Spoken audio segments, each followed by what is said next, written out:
Hey, Black Barn Social Club. God bless America. Talking boots, and I'm talking resolution, or I should say, conflict, with in regard to some of these boots. This is the second pair of combat boots that I'd ordered from a totally different store online. The first retailer was Standard and Strange, and I would tell you guys right now, avoid spending your money there. They are a joke, and they are absolutely dead and tone deaf when it comes to customer service. The first pair I ordered, I had, you guys know that John Lofgren is a premium boot. You guys know, you've seen the reviews. There's a lot of press and a lot of hype around his boot because of his morals, ethics, his production, standards, so on and so forth. So I felt like if I was ever going to pay that kind of money for a boot, it was going to be a John Lofgren. It was going to be, I wasn't going to risk paying that kind of money for anything else. And so imagine how disappointed I was when I opened that first box and saw this 6-inch tall blemish that took up what I'm going to say is about 10% of the real estate of the whole boot. I mean, it was a massive blemish in the stain and the finish of the boot. I immediately was stunned, and I'll show you the clip, or I'm going to stop this review. I'm going to stop the review. I'm going to go figure out what I'm going to do about these boots. I'll upload it so you guys can see it. But I was stunned, and I cut the unboxing off to go handle, the return, because that's what I was going to do. No way I'm paying right out $1,000 for a John Lofgren boot to be embarrassed about it. Now, what was truly embarrassing was not that they let something like that slip out, because we talked about that. We're reasonable people here. We in the boot world know that not everything's perfect, and hey, thank God for some seconds and samples, because that's allowed me to get a lot of nice stuff.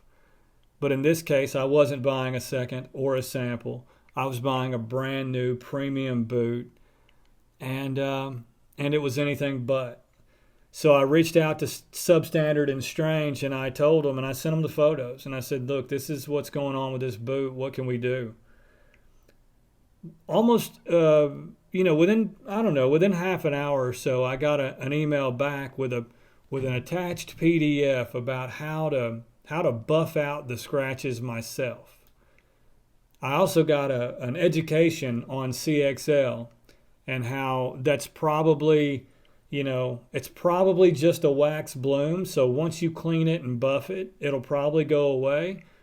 But even if it doesn't, CXL is just naturally looking like that. That's why, they're a rugged boot, and they're meant to look like that. So I scoffed at that response, and I sent one back, and I said, I appreciate that, but that is not what's happening here.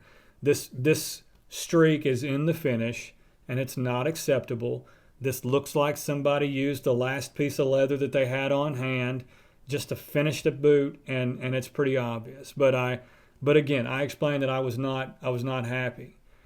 I immediately got another email back from Aaron at Substandard and Strange, and them said, in all honesty, the streaks and lines are not what we would consider an issue.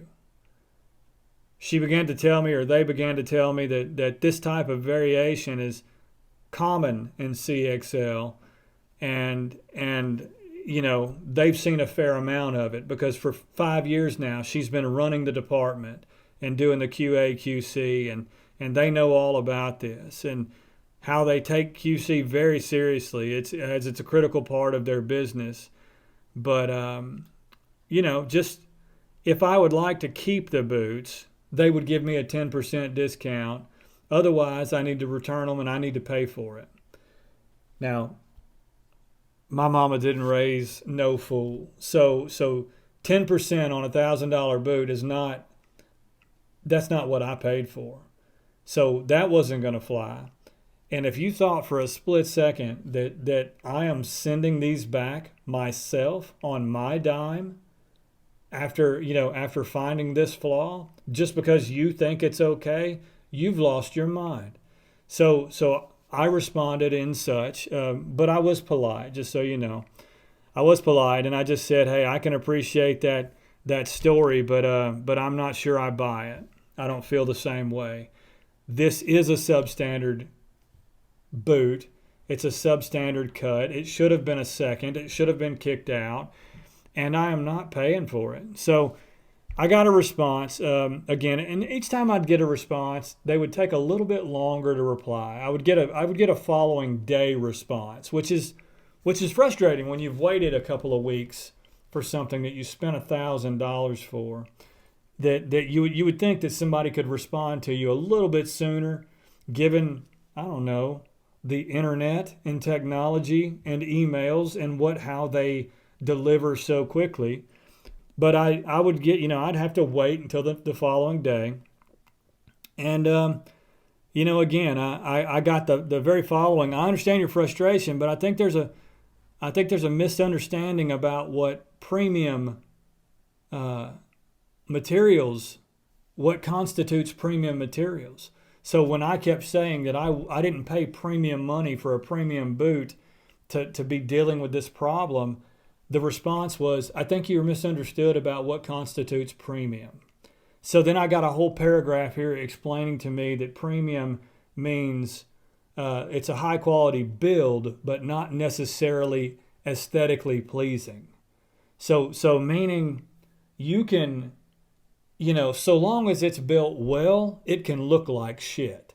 And I got another paragraph under that about how if John Lofgren and their team had felt like they were subpar, then they wouldn't have shipped them to Standard and Strange. And Standard and Strange wouldn't have shipped them to me. So the simple fact that I was holding these boots was indicative of my own dumbassness, and not certainly the fact that they care more about selling a boot than they do about their customers. So you can see how this is going. This is the third email now that Aaron, they, them, from Standard and Strange has tried to force these boots down my throat or have me ship them back on my dime. Now, and again, I'm not gonna mislead you. They did offer me 10% off. Not enough. So I finally responded back with, just simply saying that I'm a principled person, and if this were any other kind of thing, if this were a blemish in a paint job on a car, it wouldn't matter how good it drove. That's a problem, and you guys need to own it. And I basically just said that the conversation as a whole, the fact that we've gone back and forth 4 or 5 times now, and you're still trying to convince me to be okay with this problem, is disappointing, and it's indicative of their culture around customer service. And so at that point in time, I told them I think at some point in time I said they have lost me for good, and now I'm going to go take it up with John Lofgren. I'm going to see if John Lofgren cares about John Lofgren's reputation and see if they'll get involved. So during this process, I'm also emailing John Lofgren with photos, and I'm waiting on them to respond. So about that time, a following day, I got a good cop. I'd been dealing with the bad cop, and now I got a good cop. And this one comes from Mary at Substandard and Strange, and she sends me a whopper, a page-long email that pretty much recaps everything that I've already been told, which is, A, if you've dealt with boots like they have, you'd know what's acceptable. B, they do care. They think it's okay. And C, the bottom line is we don't want to force you to keep the boots. We'll go ahead and pay to have them shipped back. So let's get those bad boys back, and let's just cut ties.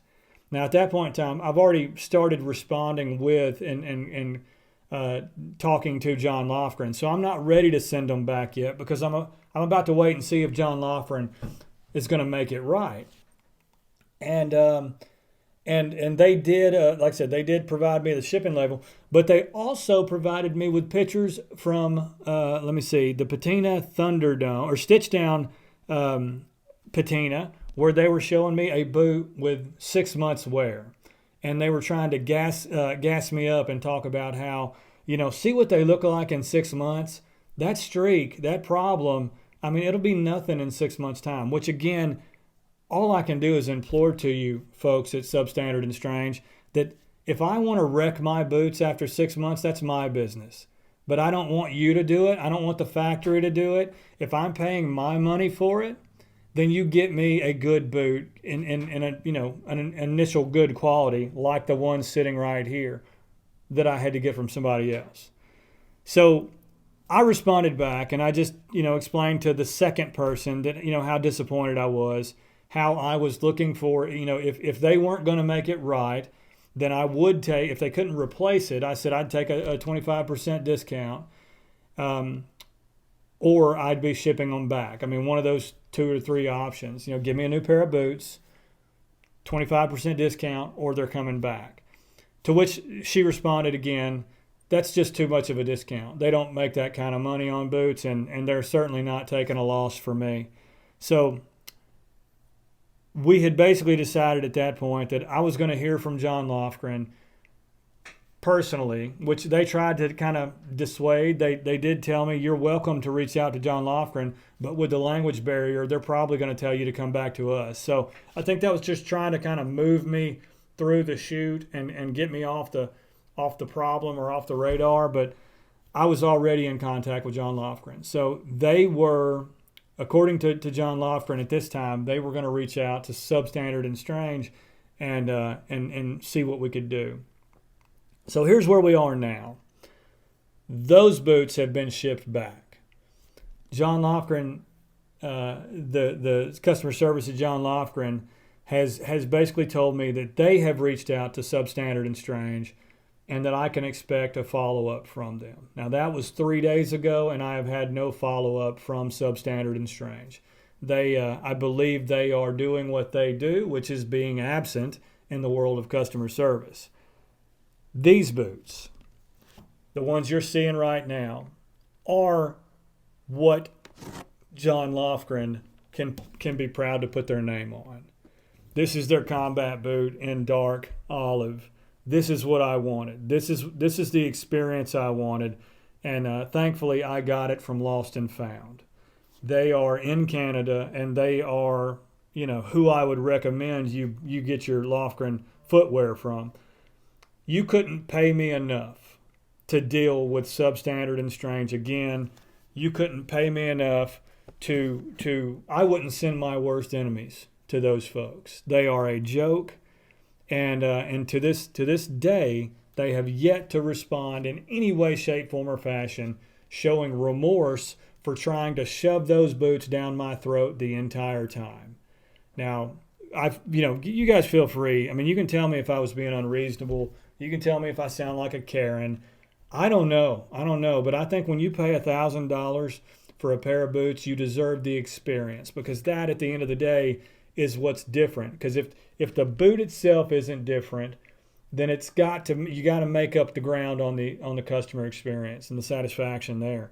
So I'm going to do a separate review later on this boot, because quite honestly, I'm a little bit soured on the whole damn thing. I mean, I wanted to do an exciting review about this boot, but I'm still pissed, to be honest. I'm still pissed that John Lofgren, as much as I tried, 3 or 4 emails, the only thing I got from them was, we will talk to Substandard and Strange.